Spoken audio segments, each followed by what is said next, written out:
Bom dia, boa tarde, boa noite. Aqui estamos novamente e vamos falar um pouquinho sobre a Revolução Farroupilha. Essa revolução ela durou muito tempo, ela foi de 1835 até 1845.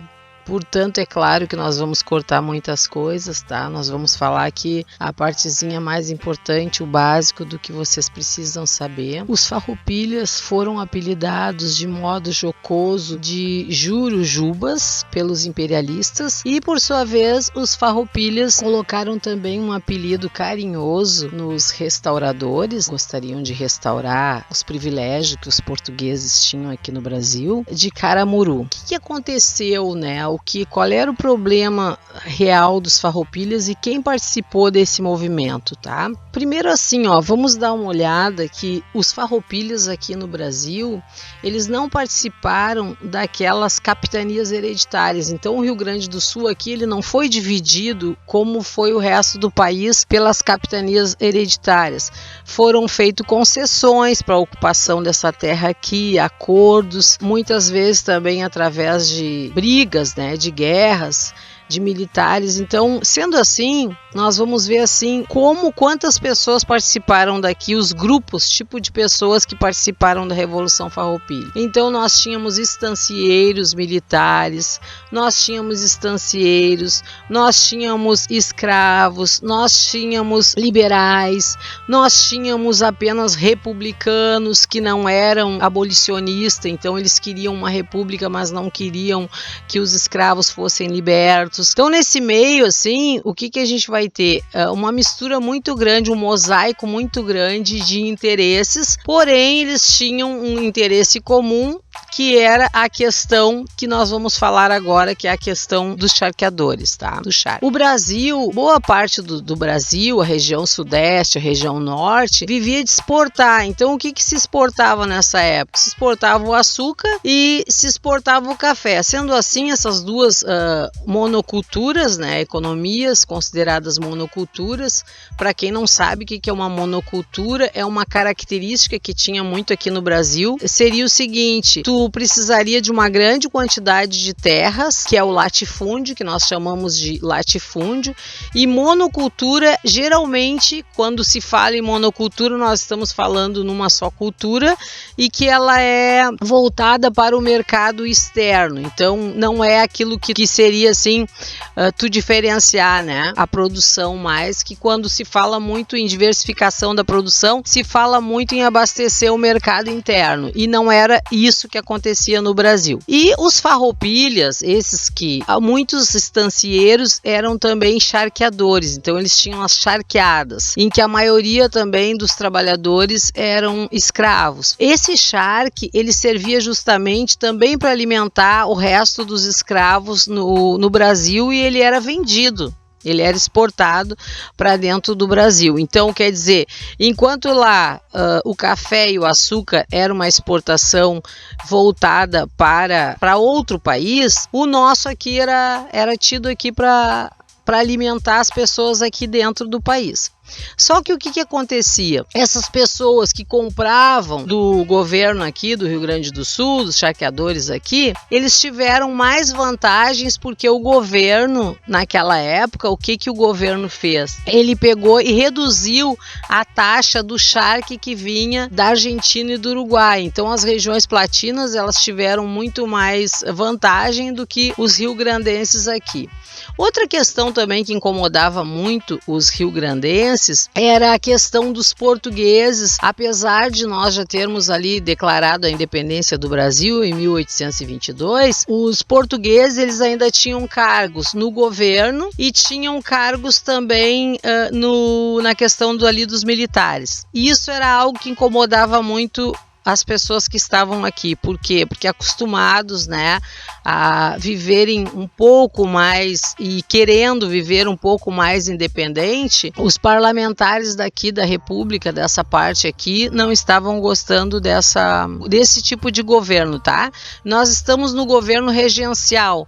É bom eu falar para vocês que existiram muitas revoltas durante esse período e que esse é um período muito perigoso para a questão dos limites territoriais do Brasil. Ele vai ser um período definitivo para se definir as fronteiras do Brasil, porque ali também existiam farroupilhas que queriam se separar, que eram separatistas.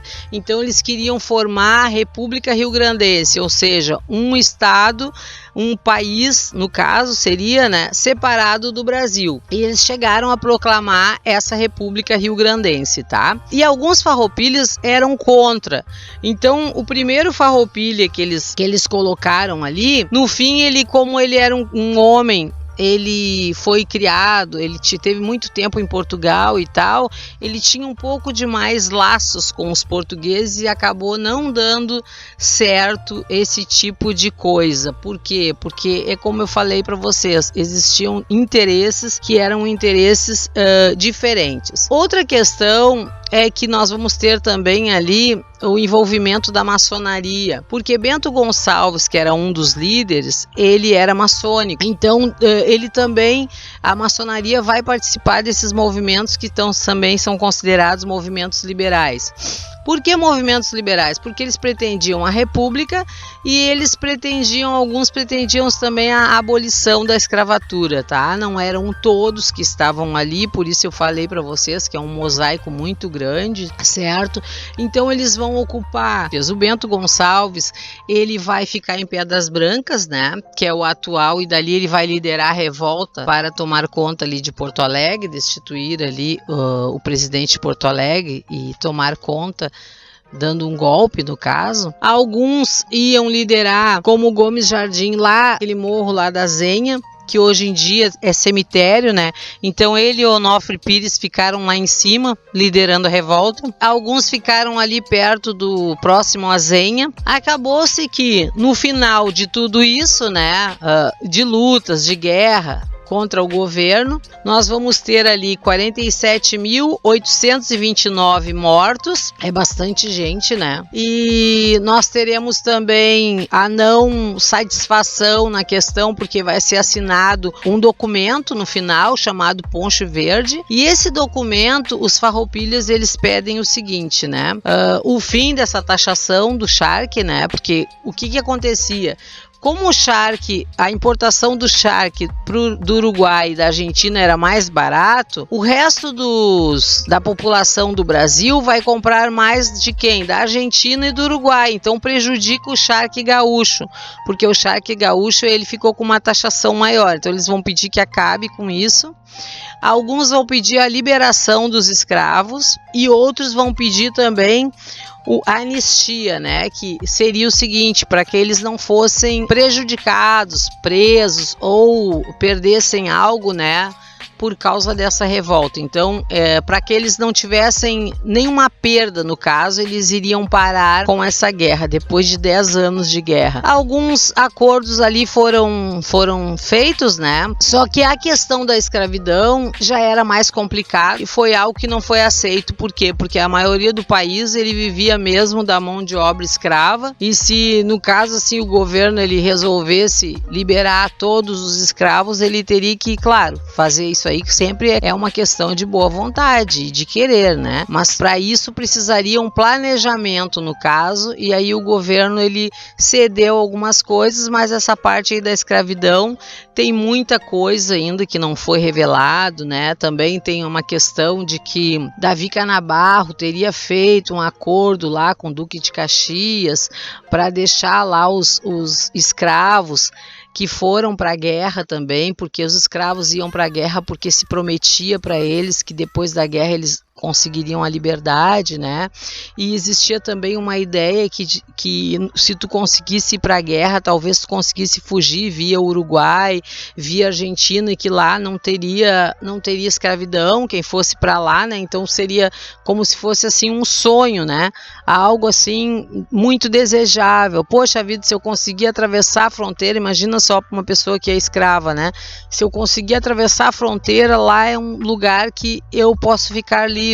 Eu imagino assim que deva ter sido algo muito desejável, algo assim como se fosse chegar em algum lugar onde se sonha, onde se deseja, se planeja, e por fim lá seria o lugar melhor, lá seria o lugar ideal, né? Aquela coisa do idealismo, e que realmente não tem muito a ver com o idealismo, também tem a ver com a realidade, que é que se tu vai ficar livre, né? Claro que isso seria muito mais desejável para essas pessoas que eram escravas. Então o que acontece?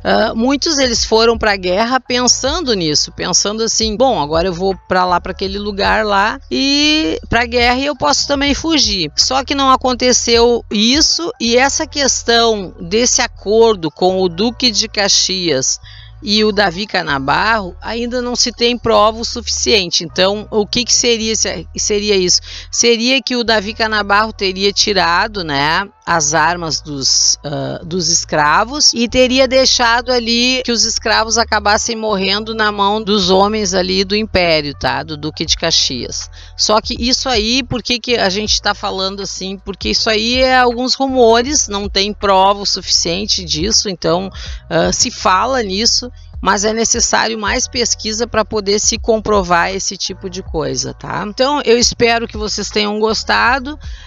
A Revolução Farroupilha, na verdade, ela foi uma revolução que ela teve vários interesses ali, que a gente viu, separatista, foi proclamada República Rio-Grandense também, né? Mas essas coisas ficaram mais no simbolismo, porque não duraram muito tempo. A gente vai ver assim, ó, que a guerra durou 10 anos, né?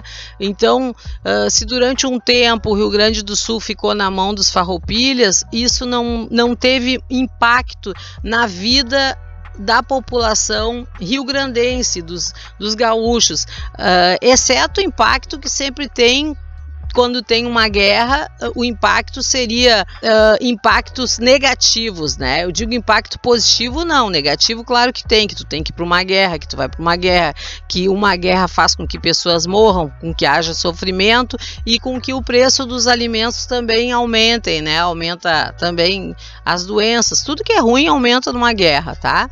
Então, mas benefício mesmo para a população, em geral, nós não vimos. Bom, gente, se você gostou desse vídeo, eu procurei ser bem sucinta, o breve possível, detalhes da guerra. Eu vou enviar para vocês, tá? Vou enviar o texto completinho sobre tudo que aconteceu, detalhes, porque não posso assim falar muita coisa, porque senão o vídeo vai ficar muito comprido. E o mais importante nós vimos aqui, tá? Que são as questões ali do acordo de paz do Ponche Verde, intermediado pelo Duque de Caxias ali. Que o nome do Duque de Caxias é Luiz Alves Lima da Silva, tá? Esse é o nome dele. Aí só que ele tem esse apelido aí, então mais conhecido como Duque de Caxias. Então, assim, ó, isso aí foi uma questão também econômica, né, de interesse econômico, e por causa da taxação mesmo do charque, que era o produto mais importante. Afinal de contas, os gaúchos eles não exportavam seus produtos eram produtos vendidos aqui, então era muito importante que eles pudessem manter esse mercado, tá?